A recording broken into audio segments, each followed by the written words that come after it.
আপনার যদি 7 দিনের প্রেমের প্রস্তাব কবুল হয়ে থাকে তাহলে এখন আমরা স্টার্ট করতে পারি।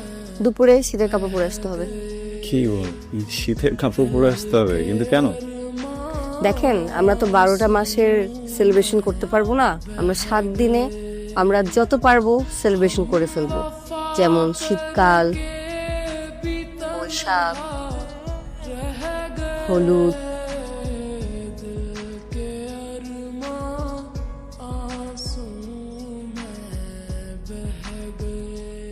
কেমন এনজয় করছেন শীত? এত হাড় কাঁপানো শীত দাঁড়াতেই পারছি না। কুয়াশায় দেখেন না কেমন ভিজে গেছি। চলেন তাহলে। রেস্টুরেন্টে যেয়ে বসি এসিতে। Are you crazy? এত সুন্দর শীতের মধ্যে কেউ রেস্টুরেন্টে এসি খেতে বসে? আমরা ঠাটাপাড়া রোদ পোহাবো আর গরম গরম জুস খাবো। চলেন।